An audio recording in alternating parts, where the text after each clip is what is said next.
Dear friends of scams, USI Tech was a company that promised investors high-yield trading and mining rewards. The company promised to generate daily passive rewards. However, this was unfortunately a complete lie. But now, years later, in December 2023, the FBI was able to arrest the CEO, Horst Jicha. He was arrested in Miami, and he's now charged with fraud, misleading investors, and other financial crimes. And according to the FBI, he still has access to over 150 million in customer funds that were stolen in Bitcoin and Ether. The FBI claims that he has numerous accounts that have access to those funds. The USI Tech Scam originally started with the company claiming that they have developed a special technology. They claimed that they have developed an automated trading software. This software will make it possible for investors to receive daily passive rewards of up to 1% for 140 days in a row. And initially, most investors could not enter, as the initial investment amount was $100,000. However, this was later dropped to just $1,000. And this is where most investors came in, as they saw a major change. But unfortunately for most investors, what they didn't know is that the head behind the automated trading software, Rolf Gold, and their other founder, João Severino, have been involved in numerous Ponzi schemes. And unfortunately for investors, there was no difference this time. On the other side, for the mining, they also made a false statement. They promised investors that they have developed another special technology that this time would make it possible to drive down the electricity costs of mining by 80%. When looking at mining cryptocurrencies like Bitcoin or Ether, 90% of the costs are electricity costs.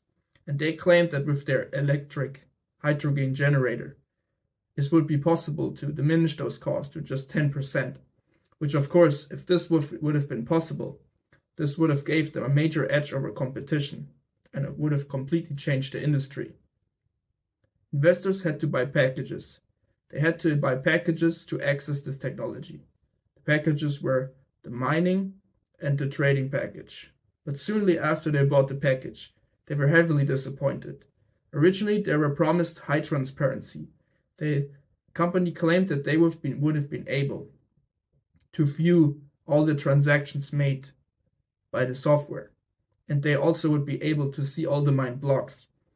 Regarding the trading software, was a complete disaster, as there were no records of any transactions or any trades.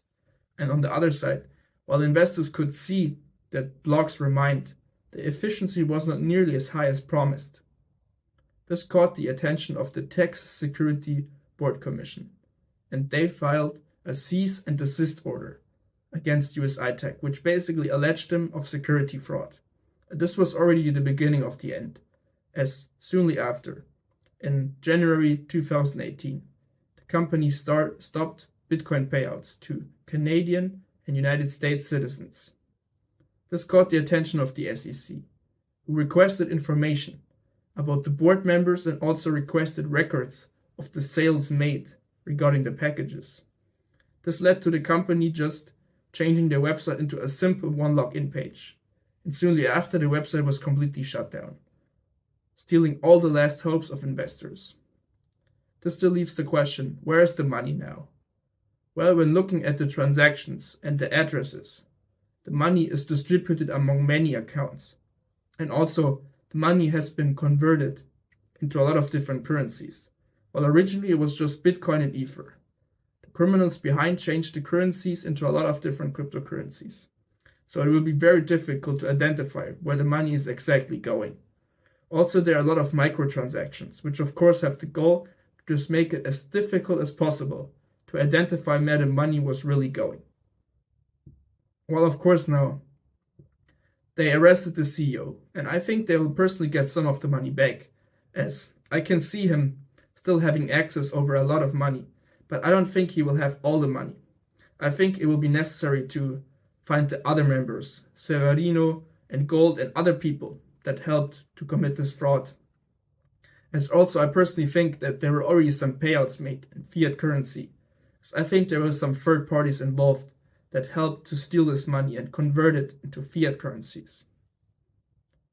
And regarding Jicha, of course, his arrest is of course a major step to bring light into the puzzle. But of course, it's just the first step.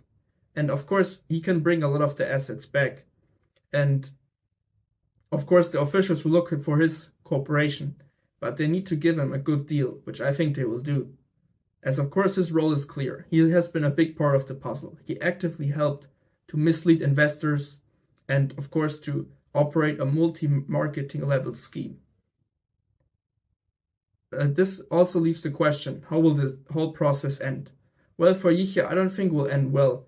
I think he will face a severe time in prison, which of course could depend on his cooperation. If he's not willing to cooperate, I could see him facing 20 years in prison. What I'm most certain is that some of his assets will be freezed to pay out as much to investors as possible. And while he has to pay a restitution to the victims, his prison time, I think, will likely vary. Will likely vary in his cooperation, as of course the officials want to get most of the money back. And to really understand the scam, they need to identify the whole members and they need to find the key members like Severino and Gold. But of course this needs cooperation. And while the officials may offer him a good deal, of course it is uncertain how much Yichia really made with the scam and how much he's willing to cooperate. But of course, if you have to face a severe time in prison, you're more likely to cooperate.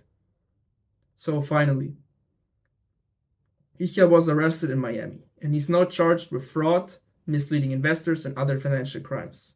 He has been a big part of the puzzle, and according to the FBI, he still holds 150 million of customer funds in Bitcoin and Ether that have also been distributed among many different accounts. And while he's been a big part, I think the officials will look for his cooperation to really understand where the money is going and who was involved in the scam. And of course, his arrest is just the first step. They need to identify all the members. And even if they can do that, I think most of the money will not be able to pay it back, as I think that other members will not be identified, especially the ones that have smaller roles. But of course, we don't know at the moment. We don't know how much Yichia really made and how much he's willing to cooperate. So, do you agree with me that it's just the first step? Or do you think it will be already the last step, as he's not willing to cooperate? And even if he's willing to cooperate, they will not be able to find other key members and to retrieve funds. Let me know. I will see you in the next video.